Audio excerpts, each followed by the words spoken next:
அல்லாஹுவின் மாபெரிய அருளால் நம்முடைய மிகச்சிறப்பான உயர்வான வாழ்க்கை என்பது எப்போதுமே அல்லாஹுவால் ரசூலால் பாராட்டப்படுகிற இடத்தில் நமக்கு தரப்பட்டிருக்கிறது. நாம் எப்போதும் உயர்ந்த நிலையிலே இருப்பதை அல்லாஹ்வே பிரியப்படுகிறான்.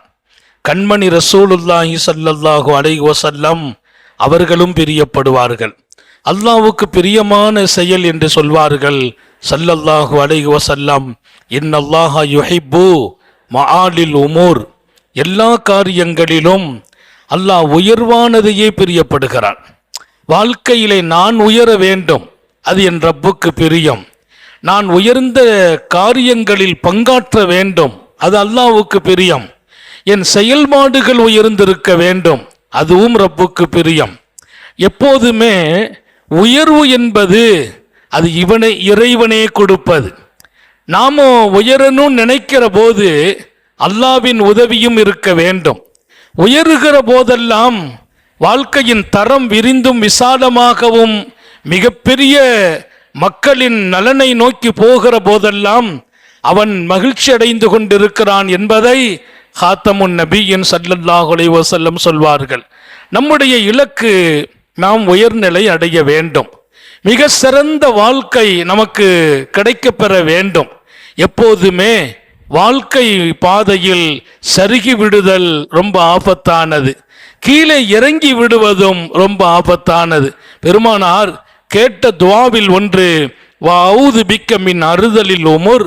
ரப்பே, எனக்கு ஒரு காலம் நீண்ட ஆயுள் என்பது பாக்கியம், நீண்ட ஆயுள் பாக்கியம். நம்ம கேட்க சொல்றாங்க, இந்த உலகத்தில் சின்ன வயதில் மரணம் வருவதை விட நீண்ட ஆயுள் வாழ வேண்டும் என்று கேட்கிறார்கள். அல்லாஹ் நம்ம எல்லாருக்கும் நீண்ட ஆயுளை தருவானாக. நம்ம மனைவி மக்களுக்கும் நீண்ட ஆயுள், அடுத்த தலைமுறைகளுக்கும் கிடைக்கணும். நீண்ட ஆயுள் பெரிய பாக்கியம். அதே சமயம் அண்ணல் எம்பெருமான் ஸல்லல்லாஹு அலைஹி வஸல்லம் பாதுகாப்பு கேட்கிறார்கள், வஅஊது பிக்க மின் அறுதலில் உமுர். இப்படி ஒரு ஆயுள் எனக்கு வேண்டாம். எப்படிப்பட்ட ஆயுள்? நான் தாழ்ந்து விடுவேனே, தரம் இறங்கி விடுவேனே, தெரிந்த விஷயங்கள் தெரியாமல் போய் தள்ளாடும் நிலைக்கு ஆளாய் குடும்பத்தில் இருப்பவங்க எப்ப இந்த மனுஷன் போவார் என்று எதிர்பார்ப்பார்களே, அந்த ஆயுள் எனக்கு வேண்டாம் என்றார்கள் எம்பெருமான். ஏன்? நம்முடைய கண்ணியம் இறங்கும்.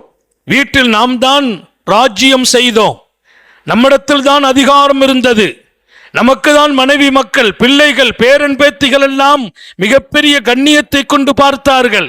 இப்போ ஒரு கட்டம், எனக்கு மறதி ஏற்படுகிறது, நினைவாற்றல் குன்றுகிறது, வயதின் முதுமையால் படுத்த படுக்கையில் எல்லாம் நடக்க போகிறது, எழுந்திருக்க முடியவில்லை, நடக்க முடியவில்லை, தள்ளாடும் நிலை. அந்த ஆயுள் வேண்டாம். தெரிந்தவைகள் தெரியாமல் போகிற காலம். ஒன்னு சொல்வாங்க, மறந்துவிடும். எனக்கு மறதி என்பது என் மிகப்பெரிய எதிர்காலத்தை, என் நிம்மதியை குலைக்க வைத்து விடும். அப்படி ஒரு தள்ளாடும் நிலை நான் வராமல் பாதுகாப்பாயாக. அல்லாஹ் நம்ம எல்லாருக்கும் தௌஃபீக் செய்வானாக. நோக்கம் உயர்ந்த பின்னால் இழிந்து விடக்கூடாது, உயர்நிலை பெற்ற பின்னால் தாழ்ந்து விடக்கூடாது. அந்த உயர்நிலையை தக்க வைக்க வேண்டும். அது நமது மரணப்படுக்கையாக இருந்தாலும் அங்கேயும் கூட நினைவு குன்றி விடாமல் இருக்க வேண்டும்.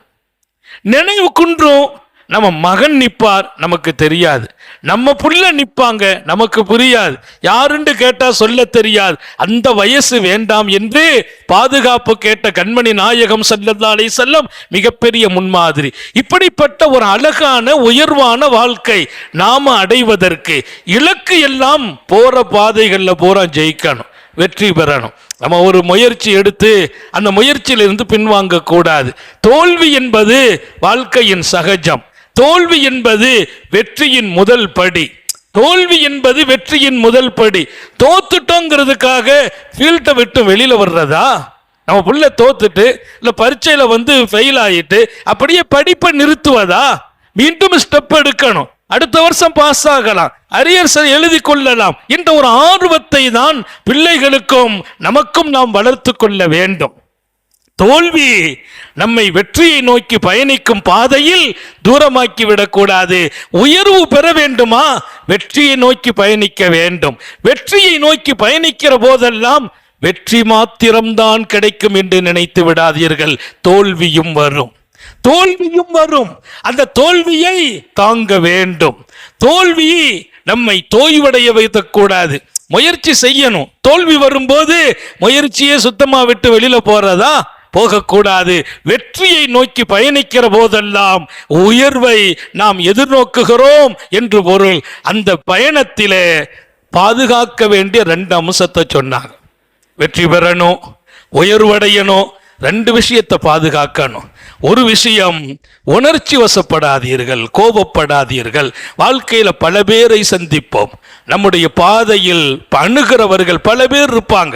பல மதத்தவர்கள், பல குணமுடையவர்கள், பல நினைவுடையவர்கள், பல சிந்தனையாளர்கள். நாம் ஒருவரோடு பழக போவதில்லை. பல மக்கள், பலதரப்பட்ட குணம். 5 விரலும் ஒரே மாதிரி இருப்பதில்லை. என் வீட்டில் பிறந்த 5 பிள்ளைகளும் ஒரே குணமுள்ளவர்களாக இருப்பதில்லை. என் மனைவியின் குணம் எனக்கு இருக்காது. சில நேரம் என் குணம் என் மனைவிக்கு இருக்காது. அதே போல் உங்களுடைய குணம் உங்கள் பிள்ளைகளுக்கு இருக்காது. பிள்ளைகளின் அம்சம் உங்களிடத்தில் இருக்காது. பலதரப்பட்ட குணமுடையவர்களோடு, பலதரப்பட்ட நிலையுடையவர்களோடு நாம் இந்த ஃபீல்ட்ல நிற்போம். வியாபாரமாகட்டும், தொழில்துறையாகட்டும், இறை வணக்கமாகட்டும், நாம் சந்திக்கும் இந்த பாதை வெற்றியை நோக்கி புறப்படும் போது உணர்ச்சி வசப்படுவதும் கோபப்படுவதும் மென்று விழுங்க வேண்டும். அல்லாஹ் திருக்குர்ஆனிலேயே வழிகாட்டுகிறான். உயர்ந்தவர்கள் எல்லாம், வெற்றியாளர்கள் எல்லாம், சாலிஹீன்கள் எல்லாம் ஒல் காதிமீனல் கைல், கோபத்தை மென்று விழுங்கினார்கள்.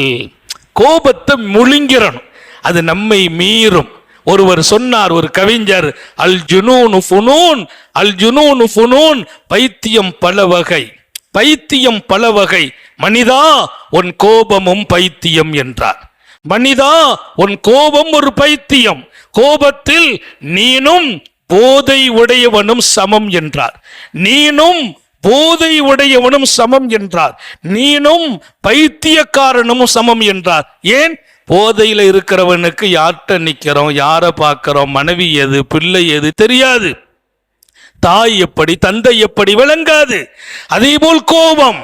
உன் தாய்க்கு முன்னால் கோபப்படும் போது தாயின் தரத்தை இறக்கி விடுவாய். உன் தந்தை முன்னால் கோபப்பட்டால் தந்தையின் கண்ணியத்தை இறக்கி விடுவாய். அதே போல் உன் பிள்ளைகளிடத்தில் உணர்ச்சி வசப்பட்டால் பிள்ளைகளையே இழந்து விடுவாய்.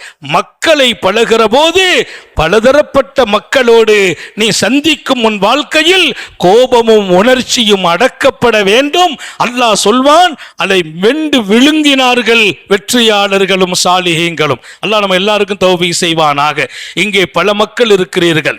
பள்ளிக்கூடத்திலே படிக்கிறவர்கள், கல்லூரியிலே படிக்கிறவர்கள், இன்னொரு பக்கம் வேலையை நோக்கி பயணிப்பவர்கள், முதலாளிகள், தொழிலாளிகள், எல்லாரும் அவரவர்களின் ஃபீல்டில், அவரவர்களின் அந்த காரியத்தில் வெல்ல வேண்டும், வெற்றி பெற வேண்டும், உயர வேண்டும். நீங்கள் எழுதி வையுங்கள், உணர்ச்சியும் கோபமும் அடக்கிவிட வேண்டும். நம்முடைய கோபத்தால் நாம் யாரை இழக்கிறோம்? நல்ல நண்பர்களை, ஆசான்களை, உயர்ந்தவர்களை, பண்பாளர்களை, பரக்கத்துள்ளவர்களை இழந்து விடுவோம். கோபம்.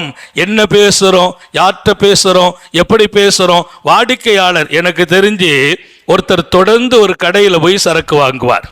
தொடர்ந்து அந்த வாடிக்கையாளர் நீண்ட காலம், அவர் சொன்னார், எங்க வாப்பாவும் இந்த கடையில தான் வாங்கினாருண்டு. அப்படி ஒரு வாடிக்கையாளர்.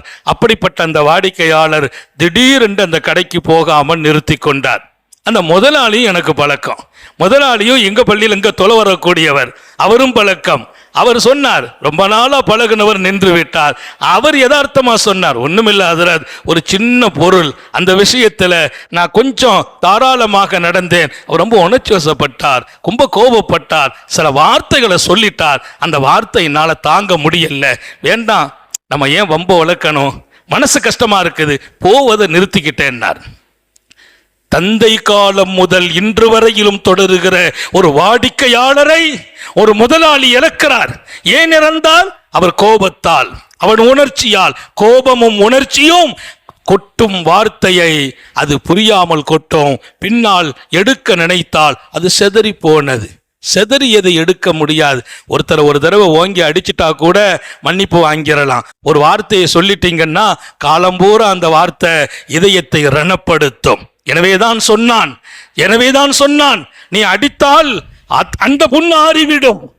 நாவினால் சுட்ட புண் ஆறாது, தீயால் சுட்ட புண் ஆறும். நாவால் சுட்ட புண் ஆறாது. நீ உன் தாயை கொடூரமாக பேசியிருந்தால் இன்னைக்கு அவங்க மௌத்தா போயிட்டாங்க, நினைத்து நீ வருந்த வேண்டும். உன் தந்தையை தவறாக நீ பேசியிருந்தால் இன்றைக்கும் நீ கவலைப்பட வேண்டும். ஏன்? அந்த கோபம் அடக்கப்படாததால், உணர்ச்சியை கட்டுப்படுத்தாததால் வார்த்தைகள் 1000 இதயங்களை ரணப்படுத்திவிடும். அதிலே நாம் உறவுகளை இழக்குகிறோம், சொந்தங்களை இழக்கிறோம், நல்ல நண்பர்களை இழக்கிறோம், சாலிஹீன்களை, பரக்கத்துடையவர்களை இழக்கிறோம், வாடிக்கையாளர்களை இழக்கிறோம். நம்முடைய கோபத்தில், நம்முடைய உணர்ச்சியில் வெண்டு விழுங்குங்கள் என்றானே அல்லாஹ், வெண்டு விழுங்காததால் அது ஒரு பைத்தியம் என்றார்கள் சாலிஹீன்கள். சித்திகுல் அக்பர் ரலியல்லாஹு அன்ஹு அவர்களுக்கு எம்பெருமான் ஒரு நிலத்தை கொடுக்கிறார்கள். அதேபோல் ரபியத்துல் அஸ்லமி ரலியல்லாஹு அன்ஹு அவர்களுக்கும் ஒரு நிலத்தை கொடுக்கிறார்கள். காத்தமுன் நபியின் அடுத்தடுத்து நிலம். பெருமானார் பெரிய கொடைவல்லல். அபூபக்கர் சித்திக் போன்ற பணக்காரர்களுக்கு கூட சொத்து கொடுக்கிற கொடைவல்லல் நபி பெருமானார் ஸல்லல்லாஹு அலைஹி வஸல்லம். ரபியத்துல் அஸ்லமி ஏழை, அபூபக்கர் பணக்காரர், 2 பேருக்கும் சொத்து கொடுக்கறாங்க உத்தம நபிகள் ஸல்லல்லாஹு அலைஹி வஸல்லம். பெருமானார் ஏழையாகத்தான் பிறந்தார்கள், ஏழையாகத்தான் வாழ்ந்தார்கள். ஆனால் கோடி அவருடைய காலடியில் கடந்தது, கோடியாக காலடியில் கடந்தது. கொடுத்து சிவந்த கரங்கள், காத்தமுன் நபியின் ஸல்லல்லாஹு அலைஹி வஸல்லத்தின் கரங்கள், விரிந்த உள்ளம், விசாலமான எண்ணம், பரந்த சிந்தனை, உலகம் திரும்பி பார்க்கிற அற்புதமான மாமனிதர் முஹம்மது ரசூலுல்லாஹி ஸல்லல்லாஹு அலைஹி வஸல்லம். அபூபக்கர் சித்திக்குக்கு ஒரு நிலம், ரபியத்துல் அஸ்லமி 2 அடுத்தடுத்த நிலம் பெருமானார் ஸல்லல்லாஹு கொடுத்தாங்க. அதுல ஒரு பேரீச்சம் மரம் ஒன்று நிற்கிறது. அந்த பேரீச்சம் மரத்தை ரபியத்துல் அஸ்லமி அது என் நிலத்திற்கு சொந்தம் என்கிறார். என் நிலத்திற்கு சொந்தம். அபூபக்கர் சித்திக் ரலியல்லாஹு அன்ஹு அன்னலார் அளந்து கொடுத்த போது இந்த மரம் என் நிலத்திற்கு சொந்தம் என்கிறார்கள். 2 பேரும் பெரிய மனிதர்கள். மாநபி ஸல்லல்லாஹு அலைஹி வஸல்லத்தின் முத்தாய்ப்பான அன்பு தோழர்கள். இங்கே ஒரு சாதாரண நிலம்தான், அது 2 பேருக்கும் தரப்பட்டிருக்கிறது. அதில் ஒரு மரம், அது இந்த நிலத்தை சார்ந்ததா, அதை அடுத்திருக்கிற நிலத்தை சார்ந்ததா என்ற விவகாரத்தில் ஒருத்தருக்கொருத்தர் அந்த வார்த்தை கொஞ்சம் வந்தபோது ஹஜ்ரத் ரபியா சொன்ன வார்த்தை, யாத்தி துன்யா, உலகம் நமக்கு முன்னால் வந்து விட்டதே என்றார்கள். என்ன வந்துட்டு? துன்யா வந்து விட்டது. துன்யாவில தான் பிரச்சனை. போட்டி இங்கேதான், பொறாமை இங்கேதான், பிரச்சனைகள் இங்கேதான். இன்றைக்கு உங்களுக்கும் எனக்கும் இருக்கிற விரிந்த அன்பில், விசாலமான நெருக்கத்தில் இந்த துன்யா, இந்த மரம் நமக்கு முன்னால் ஒரு பெரிய பிரச்சனையாக வந்து நிற்கிறதே என்று சொன்னார் ரபியத்துல் அஸ்லமி. கொஞ்சம் ஒரு கோபம் அபூபக்கர் சித்திக்கு. நம்ம மரத்தை அவர் தாமரன்னு சொல்றாரு, இதுல என்ன அந்த கரெக்டான அளவு தெரியல. அதுல கொஞ்சம் கோபப்பட்டு அபூபக்கர் ஒரு வார்த்தை சொன்னார். யாரை பார்த்து? ரபியாவை பார்த்து சொல்லிவிட்டார்கள் கோபத்தில். சொன்ன பின்னால் ரபியாவுக்கு ரொம்ப வருத்தம். அபூபக்கரா இப்படி பேசினார்கள். நம்ம பேசுற வார்த்தை இல்லை. நம்ம கோபப்பட்டு பேசணும்னா காது கொடுத்தே கேட்க சகிக்காது. நம்ம கோபத்தில் பேசுற வார்த்தைகள் எல்லாம் காது கொடுத்தே கேட்க சகிக்காது. அதை காது கொடுத்து கேட்கலங்கிறதுக்கு அல்லாஹ்வுக்கு நன்றி சொல்லணும். நம்ம காதுல விழலையே, அல்லாஹ்வுக்கு நன்றி சொல்லணும். அந்த மாதிரி வார்த்தைகளை எல்லாம் உச்சரித்து விடுவோம். அபூபக்கர் சித்திக் அப்படி வார்த்தையை உச்சரிக்கல. அவங்க ஒரு வார்த்தை சொல்ல அதை ரபியத்துல் அஸ்லமியால் தாங்க இயலல்ல. உடனே வருத்தப்பட்டு பிரச்சனை விடுங்க, நான் போறேன்னு போயிட்டாங்க. பின்னாலேயே ஓடி வர்றாங்க அபூபக்கர் சித்திக், என்னை மன்னிச்சிருங்கன்னாங்க. அவர்கள் மனிதர்கள் இல்லை, மனித குலத்தின் மாண்பாளர்கள். மனிதர்கள் மாத்திரமல்ல, மனித குலத்தின் மாண்பாளர்கள். தவறுதான், ஏதோ கோபத்தில் ஒரு வார்த்தை வந்து விட்டது. அடக்க வேண்டுமே கோபத்தை, அழிக்க வேண்டுமே நாங்கள் கோபத்தை. ஆனால் ஏதோ அந்த வார்த்தை நடந்தது, மன்னித்து விடுங்கள் என்று சொல்லார் சையதுனா அபூபக்கர் ரபியத்துல் அஸ்லமி. மௌனமாக நிற்கிறார். மன்னிக்கிறேன்னு சொல்றது இல்லை, அந்த வார்த்தையை திரும்ப நீங்க என்ன பார்த்து சொல்லுங்கள் என்றார். அந்த வார்த்தையை என்ன பார்த்து சொல்லுங்கள் என்கிறார் அபூபக்கர். யாரை பார்த்து? ரபியத்துல் அஸ்லமியை. சையதுனா ரபியத்துல் அஸ்லமி சொல்லவே மாட்டேன் என்றார். சொல்லவே மாட்டேன். ஏன்? நான் சொல்ல மாட்டேன். நீங்க சொன்ன அதே வார்த்தை என்னை காயப்படுத்தி இருக்கிறது, அதை எப்படி நான் உங்கள் மீது சொல்வேன்? சொல்ல மாட்டேன். பின்னால ஓடி வந்து எப்படியாவது நீங்க சொன்னாதான் அல்லாஹ்ட்ட நான் அந்தஸ்தை பெற முடியும், உயர்வு பெற முடியும். உங்களுடைய மனசை காயப்படுத்தி அல்லாஹ்ட்ட நான் எப்படி அந்தஸ்தை பெறுறது? என் வாழ்க்கையில எப்படி ஜெயிக்கிறது? இன்னைக்கெல்லாம் சர்வசாதாரணமாக மனங்களை காயப்படுத்தி விட்டு அதற்கு பின்னால் அதை கண்டுகொள்ளாமல் வாழ்கிற சமூகங்களுக்கு இடையே சர்வசாதாரணமாக உள்ளங்களை ரணப்படுத்தி விட்டு அது சம்பந்தமாக யோசிக்காமல் வாழ்கிற மனிதர்களுக்கு இடையே உங்களை நான் காயப்படுத்தினால் எப்படி எனக்கு நிம்மதி? எப்படி என் ரப்பின் அருள் கிடைக்கும்? நான் சொல்லும் இந்த வாழ்க்கை எல்லாருக்கும் வர வேண்டும். உங்க வீட்டு பெண்களுக்கும் கொடுங்கள். இன்னைக்கெல்லாம் பெண்கள் சர்வசாதாரணமா அடுத்த வீட்டு பெண்களை கொஞ்சம் கஷ்டப்படுத்தி விடுகிறார்கள். நம்ம வீட்டில் உள்ள குப்பையை கூட்டி பக்கத்து வீட்டில் வைத்து கொண்டு அந்த அம்மா வாய் பேச வச்சிடறாங்க. இன்றைக்கு பெண்கள் வாயால் நிறைய கெட்டு போயிருக்கிறார்கள். தடித்த வார்த்தைகளுக்கு சொந்தமாகிறார்கள். சொல்லுங்கள் இந்த செய்தி அவர்களிடத்தில் கொண்டு.